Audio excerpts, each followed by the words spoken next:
Common रूप में किसी भी चित्र में लिख सकते हैं। अगर कोई किसी चित्र से अच्छी अनुभूति होती है तो हम लिख देंगे इदम चित्रम आनंददायक। बुद्धि से सब कुछ साधा जा सकता है, ऐसा इसने खरगोश ने सिद्ध करके दिखा दिया। तो इस तरह से हमने पाठ का अनुवाद किया। अब हम इसके पाठ के अभ्यास को भी देखेंगे। जल्दी से इसके शब्दार्थों को देख लें, क्योंकि शब्दार्थ आधार होते हैं पाठ के। जब तक शब्दार्थ ना देखें पाठ ठीक से समझ में नहीं आता।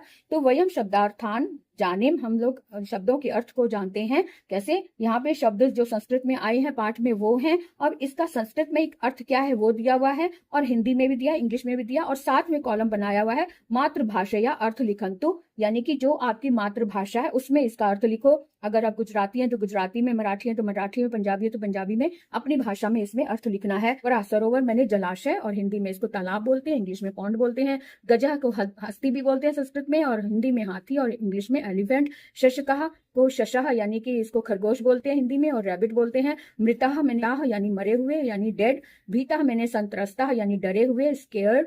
प्रतिबिंबम यानी छायाम, परछाई, शेडो। चिंता मग्न यानी चिंता आकुल, चिंतित, वरिड।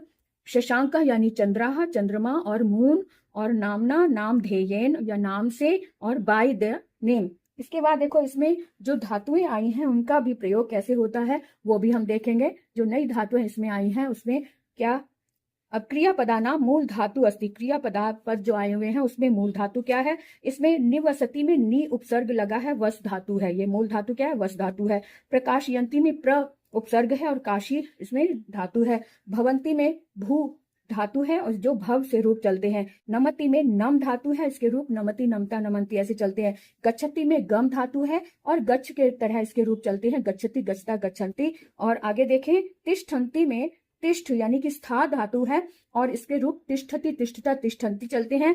तिष्ठन्ति के रूप स्था धातु है। स्था मैंने इस तरह से लिख दिया है, यहाँ पे ष्ठ लिखा हुआ है, यानी कि इसको हम स्था के रूप से अधिक अच्छे से समझ सकते हैं।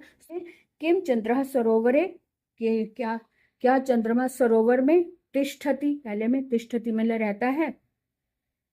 सर्वे शशका उपायम, सभी शशका उपायम। चिंतयति आ जाएगा इसमें, है ना। साय काले शशका नाम सभा, सभा में क्या हुआ? सभा होती है, तो सायकाल में सभी खरगोशों की सभा होती है, तो भवती आ गया। शशका सरोवर तीरे, शशक जो है सरोवर के किनारे रहते हैं, तो इसलिए निवसंती आ जाएगा। सह गजराजम कथयति, उसने गजराज को कहा, यानी कथयति। इस तरह से इसको हमने फिल कर लिया। अब आगे यहाँ पर दिया हुआ है उदाहरणानुसार निम्नलिखिता नाम पदानाम वचनम पुरुषम च लिखंतु। तो यहाँ उदाहरण के अनुसार निम्नलिखित पदों को वचन और पुरुष के अनुसार लिखना है। तो तिष्ठन्ति लिखा हुआ है, जैसे कि उदाहरण दिया हुआ है चिंतयति। चिंतयति जो है प्रथम पुरुष और एक वचन है, तो और जिसमें दिया हुआ है तिष्ठन्ति है, तो ये भी प्रथम पुरुष का ही है लेकिन बहुवचन है। जीवंती ये भी प्रथम पुरुष है लेकिन बहुवचन है। नमति एक वचन है, प्रथम पुरुष है लेकिन एक वचन है। कथयति भी प्रथम पुरुष है लेकिन एक वचन है। उसके बाद 5 में दिया हुआ है उदाहरण के अनुसार समुचित क्रियापदों को रिक्त स्थान में भरना है। तो जैसे कि गम धातु है, गम धातु का एक वचन गच्छति, गच्छता, गच्छन्ति इस तरह से है।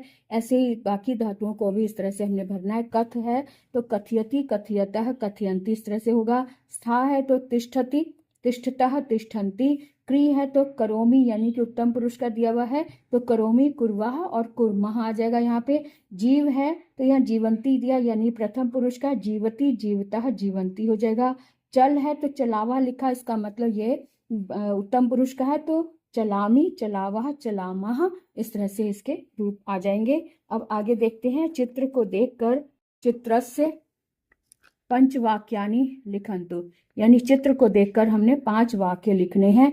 तो देख लेते हैं कि 5 वाक्य किस तरह से लिखेंगे। चित्र को अच्छे से देख लो। फिर पहली पंक्ति में हम लिखेंगे अत्र एकम उद्यानम अस्ति। दूसरी पंक्ति में अस्मिन् चित्रे एक सेवस वृक्षास्ति, यानी कि यहाँ पे सेब का वृक्ष है। अस्मिन् वृक्षे बहूनि सेब फलानि सन्ति। और चौथी लाइन में अत्र बालाः फलानि एकत्रित कुर्वन्ति। और 5वीं पंक्ति में हम लिख देंगे इदम चित्रम आनंददायकम अस्ति, यानी कि जो 5वीं पंक्ति है, ये आप कॉमन रूप में किसी भी चित्र में लिख सकते हैं। अगर कोई किसी चित्र से अच्छी अनुभूति होती है तो हम लिख देंगे इदम चित्रम आनंददायकम। अगर किसी चित्र से अच्छी अनुभूति नहीं होती तो दुखदायकम भी लिख सकते हैं आनंददायकम की जगह पर। तो इस तरह से ये चित्र वर्णन हमने सॉल्व किया।